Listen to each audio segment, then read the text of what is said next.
Dragoste și viața în doi. Marte, guvernatorul tradițional al casei 5 a racului, iubirea, romantismul, aventurile sentimentale, flirturile, creativitatea, distracțiile și copiii, îți tranzitează casa nouă până la 30 aprilie 2024, stimulându-te să-ți revizuiești anumite idei despre iubire și despre asumarea responsabilităților pe termen lung.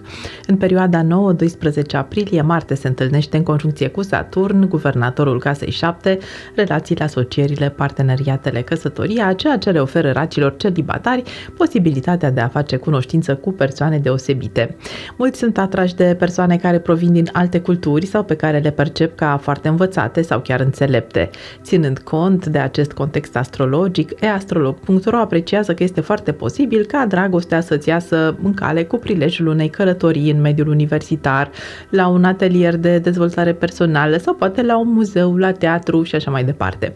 Șansele să faci cunoștință cu o persoană deosebită sunt amplificate și de conjuncția Jupiter-Uranus, care are loc în casa 11 a racului și ale cărei efecte se simt mai puternic în perioada 15-26 aprilie 2024.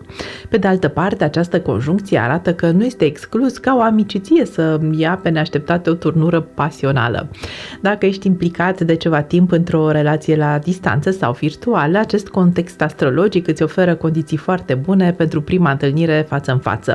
În cazul cuplurilor cu vechime, neastrolog.ro recomandă ieșirile împreună, indiferent dacă este vorba despre scurte excursii, spectacole, concerte, etc. În ceea ce privește munca și banii, casa 10 a racului, cariera, ambițiile, reputația socioprofesională este activată până la 19 aprilie de Soare, guvernatorul casei 2, bani munciți, resurse și valori personale, și de Venus în perioada 5-29 aprilie. În plus, în casa 10 are loc retrogradarea lui Mercur în perioada 2-25 aprilie și eclipsa de Soare din 8 aprilie. Această conjunctură astrologică prevestește un moment de cotitură sau de revelație care te determină să reevaluezi direcția pe care o urmezi în plan profesional și probabil că te conduce către un nou început. Poate fi vorba despre o nemulțumire în legătură cu veniturile obținute care se acutizează în această perioadă și induce nevoia de schimbare. Alte scenarii posibile ar fi că firma pentru care lucrezi trece prin schimbări importante, ori are dificultăți financiare sau pur și simplu că nu te mai simți apreciat la adevărata valoare. Tranzitele lunii aprilie te îndeamnă să-ți analizezi sursele de venit și să-ți revizuiești strategia financiară. Retrogradarea lui Mercur favorizează renegocierile, reluarea unor discuții mai vechi, reorganizarea unor informații și documente în legătură cu un proiect profesional pe care l-ai abandonat sau la care lucrezi de ceva vreme cu rezultate sub așteptări. La 19 aprilie 2024, Soarele se mută în casa 11 a racului, urmat de Venus la 29 aprilie. Tot aici are loc o conjuncție între Jupiter și Uranus în intervalul 15-26 aprilie. Prin urmare, eastrolog.ro apreciază că este foarte posibil să ai parte de oportunități deosebite din punctul de vedere al câștigurilor, care îți deschid perspective noi și care te pot purta către succes într-un mod total neașteptat.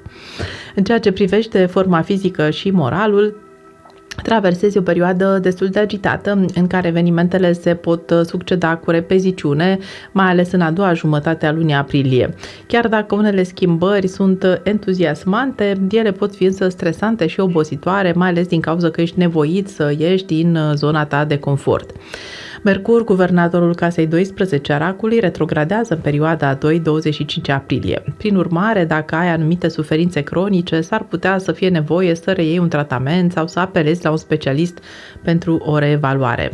Pentru a-ți regăsi mai ușor echilibrul interior, eastrolog.ro sugerează să nu ignori anumite suferințe sufletești mai vechi și să încerci să vorbești despre ele cu o persoană apropiată, cu familia sau cu un psihoterapeut.